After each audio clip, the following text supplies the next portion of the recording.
Hi mga moms. So for today's video, ang init. Pasok na tayo. Dito na ako mag-inside. Na si Mama Sita at si Papa Jun. Tingnan natin kung anong ginagawa nila. Wait mo ako! Wait ba? Ma! Ano ginagawa? Takaling tapat. Hi, te. How are you? Huh? Hindi ka fine. Bakit? Yung isa hindi fine. Bakit na naman? May sipon ubo. May sipon ubo? Wag! Hala, ay May patika babe. dyan kasi nagkalat-kalat pa yan eh. Hala, grabe. Sakto, ngayon ko na alam. Ah, wala. Surprise! May surprise din ako ulit. Ay! Wow. Akala ko kami ang May date tayo bukas. Saan?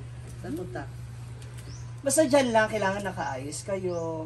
Sundin ko kayo ng mga 6. Tawang-tawa ka. Sakay kayo ng motor niya. Kasi siya yung kasi natatakot siya. Hindi. Ibig sabihin, basta mag-ready na kayo bukas ng 6. Tapos saan tayo pupunta? May date nga. Mag-date nga. Kaya? Nahihilo ka? Kaya. Hindi naman malayo. Ano problema? Malapit lang. Magsiksi na kami? Ha? Siksi? Hindi. Huwag naman sexy. Ano lang, kahit short lang. Wow. Saan kaya T-shirt. Yan na. O kahit yun na, huwag na kayo magpalit. Yan. Huwag na kayo balik. Diyan lang, mas mag-date tayo bukas ba? Oo. Pantay ka lang. Oo nga. Ano naman yung gimmick mo yan? Siyempre, ililibre ko kayo. Ito, gusto na naman niya ako paiyakin. Gusto na, siyempre wala na akong nanay, di ba? O wala na akong papa. Saan kaya yung plano niya? Ano Kaya naman yan? magdi-date tayo. Sige, Bukas. bukas, alas 6 ng umaga. Gabi. Ano Ah, umaga? gabi. Aw. Bukas, alas 6 ng gabi. Mihilit pa ako niyan. Ah. Bukas ng gabi. Sige. So magdi-date Okay. po kami nila Mama Doon Sita at doon Papa tayo Jun. kumakain sa labas. Ah, pwede. Wag, loob pa rin yun. Wag sa labas, mali ka mo. Ay, kuya! Ano meron? May pasabog naman pala. Ang bong. surprise yan eh? Wow! Timing ako talaga. Iba talaga ako makaramdam. Alam ko talagang may nangyaring pagbabago sa mansyon nila Mama si Papa Jun. So magpapakisa nila. Hi, babe! Bukas, may kisame na. Ka naman? Babe! Uy, yung pako! Yung pako! Baka maiba ko na yan. May dahan-dahan ba? Yung pako. Yun din una napansin ko, ma. Grabe! Sana mabaunan. Baka naman kuya. Baka malikod pa ng damot. Inting pa ako na nga lang, ayaw pa.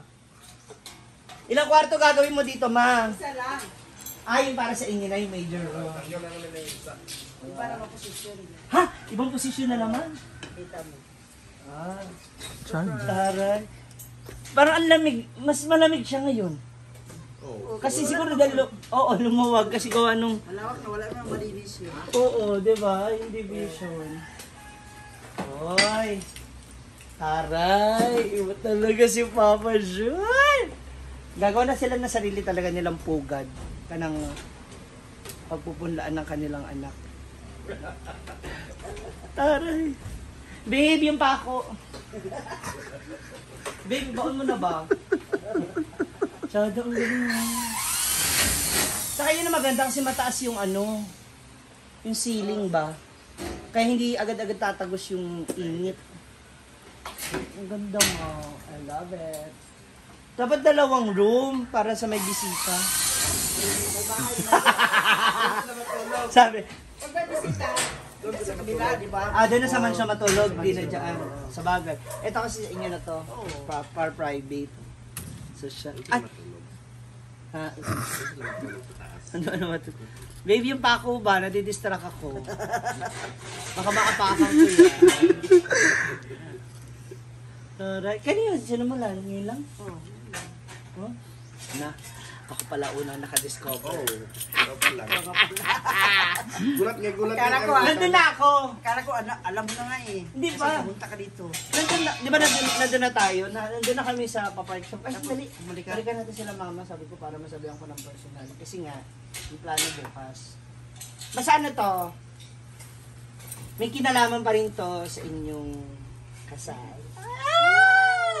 Why? Ano naman, sir? Basta. Basta nga. Sabi ka nga, Bukas mo malalaman. Flow, Siyempre. flow. secret.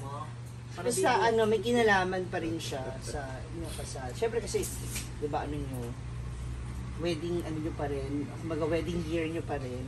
So, bukas malalaman ninyo kung ano yun. So basta samahan nyo lang ako mag-dinner. Magdi-date tayo. Yun. Okay. Para may i-announce na lang. Ay! Ganun! Makakatulong to sa paghinog ng matres mo, ma. Matagal lang hinog. Hala, hinog na hinog. Hinog ba yan? Oh, sorry ka. Hinog. May chance pa talaga. Ililibat mo ang pintuan mo. Ah, yung partition. Ah, sa kwarto? Oo. Kwarto. Doon ang kwarto. Doon. Ah, doon na sa... Oo, sa dulo. Ah, kasi para mas malawak tignan dito. Correct. Ang ganda. Pagpasok mo, malawak yung sala. Correct. Sana kainan. So kahit gusto nila magsiksikan dyan sa Oh, sala matulog, okay ra. O tsaka yung hangin kasi, di ba? Magpapa-aircon kayo. Oo, Yeah, siyempre. Wow! Piyason ba? Dito na lang ako makikitulog talaga. Ilipat na ako dito. Kasi dami ng pangit doon sa farm. Mas dinadagdagan ko pa. Kasi may kasama pa ako ngayon na dadagdag din. Kota na yung farm. Puro na pangit. Ang ganda na ito mo. Parang alam ko na kung anong ano ko sa'yo. Bukas, may nakita ako. Diba? Hindi ito yung magiging sala lahat. Bunggat ko. Oo, lahat. Surprise! Yan. So dito mga moms, makikita niyo yung ginagawa nilang bracket para sa ceiling. And, oh, to the left, to the left, and then to the right, to the right. Uy, pares tayong pula. Pares din pula, tingnan mo. May bahid ng itim. Taray. Hindi ka na bumalik nung nakaraan. Sa farm, sabi mo magpunta ka doon.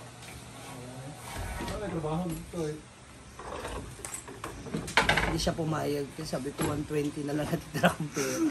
130 yung singin niya. Bongga nito mo. I love it. Ang kusina mo. Ah, ito na. Tabi ng restroom. Ah, dito. Sa loob ng kwarto, may isang siya. Yan sa...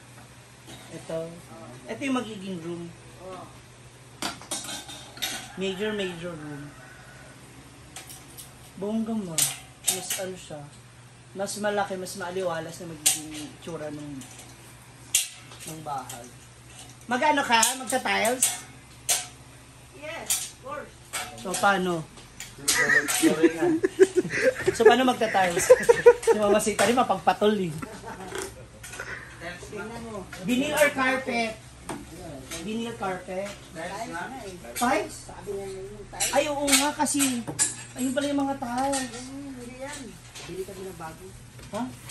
Uwi ko lang na sa Manila eh. Para sa harap, para sa banyo yan. Sa bahan. Saka laki pa dito oh. Sa labas. Ito ang sabi. Binili kami siguro bukas. Abangan ninyo. Akala mo talaga mga ano, no, mga teenager. Anyway, so abangan ninyo ang mga changes pa dito sa kanilang bahay. Ah, pati yung wiring. Ibababa. Okay na internet mo. Okay lang pa. Wala bang ano, Router? binta na router? Wala. Pero may na-order na router eh, na pwede mo gamitin. Ah, sa Shopee? O para makakonect Sa Piliti, wala silang router. So abangan natin yan kung ano magiging itsura na kanilang mansyon. Ikaw pag nauna dito. Dito lang yan. First, ako una nakakita accidentally sa kanilang renovation of their mansion. Kasi sabi ko, sabihan ko sana siya na, Huwag kang magpapunta dito ng mga tao doon galing sa kuha na kasi surprise yan. nga eh. Di, Ikaw na naman ang unang nakapunta dito. bukas ko na siya i-upload. See ya!